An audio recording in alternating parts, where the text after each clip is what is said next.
Welcome to Gooseberry Science and Education videos. I'm Alex, your AI host for today's explainer. Now, you might be wondering, why an AI? Well, honestly, it's because AI can create better explainers than human editors most of the time. It lets us give you this perfectly structured, totally distraction-free content. But don't worry, the info we're diving into is factually accurate and pulled straight from rigorously vetted sources. Today, we're unpacking a real game changer, Florence Scovel Shinn's 1925 classic, The Game of Life and How to Play It. Okay, here's our agenda for today. We're looking at 1. Playing the game of life, 2. The 3 departments of mind, 3. The power of words, 4. Prosperity and active faith, 5. Non-resistance and forgiveness, and finally, 6. Finding your divine design. All right, let's jump right into section 1. Playing the game of life, a paradigm shift. So right off the bat, we have to completely flip how we look at our day-to-day struggles. You know how most of us wake up in defense mode? Like we're just trying to survive the day? Well, Shinn drops this massive truth bomb right at the start. Life is not a battle, it is a game. We aren't just victims of random chaos. We're actually players in a highly structured system. And hey, you literally can't win a game if you don't know the rules, right? So what are the rules? At its absolute core, this is a game of giving and receiving. It's totally governed by spiritual law, specifically the law of karma. It's simple, but man, it is absolute. Whatever you put out there is exactly what you're going to get back. Send out hate, you get hate. Give love, you get love. Criticize, you're getting criticized. Basically, your external reality is just a direct reflection, an out-picturing of your internal thoughts and the words you say. Moving on to section 2, 3 departments of mind, knowing the players.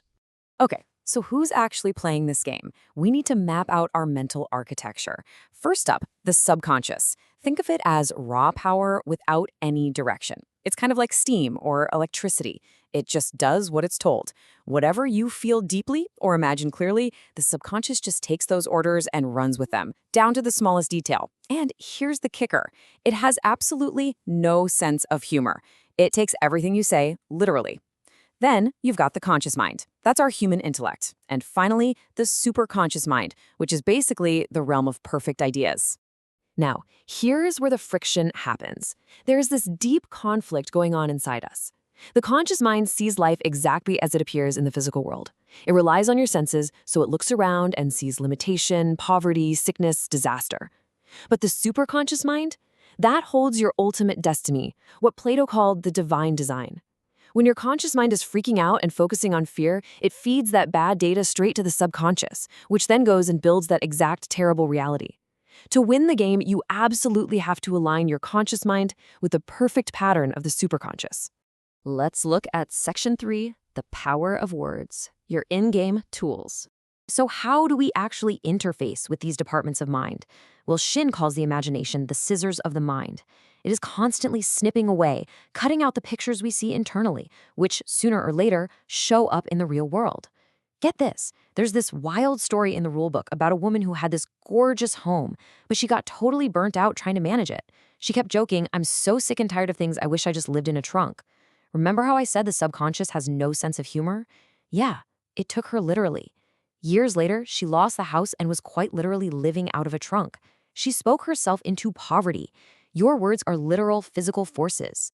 Because of that, the number one thing you have to do is overcome fear. Worry is just incredibly destructive. Actually, scratch that. Worry is basically inverted faith. It's having absolute faith that things are going to go wrong instead of right. When you start panicking, ask yourself, why worry? It will probably never happen. Shinn talks about a successful guy who used that exact phrase to completely stamp out fear in his subconscious. You simply can't win the game if you're holding on to a mental picture of disaster. That brings us to section 4, prosperity and active faith, digging your ditches. Okay, it's not enough to just sit around thinking happy thoughts. You have to show the universe you expect results. Here is the literal step-by-step playbook for active faith. Step 1, demand. You have to speak the word out loud and define what you want by divine right. Step 2, follow intuition. Don't force it. Wait for hunch, a divine lead. Step 3, prepare. And listen, this is where almost everybody messes up. You have to show active faith by preparing for the thing you asked for. Even when there is absolutely zero evidence it's coming, you have to make the first move so the universe can respond. Let's put that into perspective with one of my favorite anecdotes from the source material. There was a woman trying to find an apartment in New York during an impossible housing shortage, like zero availability. She made her demand, but her logical, reasoning mind kept filling her with doubt. So what did she do? She went out and bought brand new blankets for the apartment she didn't even have yet. She literally said, "I'll dig my ditches by buying the blankets." That's a throwback to a biblical story about kings digging ditches in the desert to prepare for rain. By buying those blankets, she acted like she already had the place. That is active, fearless faith. And miraculously, she was given an apartment over 200 other applicants. Crazy, right? Next up is Section 5, Non-Resistance and Forgiveness, the Ultimate Cheat Codes. Look, you are for sure going to hit obstacles. But here's the ultimate cheat code for the game. We talked about the law of karma, the boomerang effect, right? You make a mistake, it comes back and hits you. But there is a higher workaround. It's called the law of grace. Through forgiveness, and I mean forgiving others and forgiving yourself, you can completely bypass negative karma. You literally step out of the whole cause and effect loop and into unconditioned absolute freedom. Here's how you practice non-resistance in real life. First, bless your enemies. It literally robs them of their ammunition because the situation just fades away forever when you stop giving it an emotional response. If you fail at something, spiritually baptize it as a success to completely flip the energy. And my absolute favorite one, walk right up to the lion.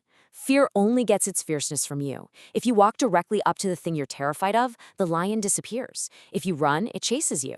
Non-resistance just means staying totally undisturbed by bad situations until they collapse under their own weight. And finally, Section 6, Finding Your Divine Design, Winning the Game. So what does winning actually look like? Well, infinite intelligence has a specific blueprint just for you. It's like a giant puzzle, and true happiness only unlocks when you perfectly balance the 4 elements of the square of life: health, wealth, love, and perfect self-expression. I mean, you aren't really winning if you're rich but sick, or if you have love but you're trapped in a job you despise. Claiming your divine design means asking the universe to open the way for your perfect self-expression, letting all 4 of these segments lock into place seamlessly. I want to leave you with this incredibly inspiring thought from Florence Scovel Shinn. There is a place that you are to fill and no one else can fill. Something you are to do which no one else can do. This game isn't about competing with other people. It's about discovering and stepping into that unique spot that belongs to you by divine right. So as you head back out into your daily routine, ask yourself, are you still fighting a battle, or are you finally ready to play the game? Thanks for watching. Remember to like and subscribe if you liked the content.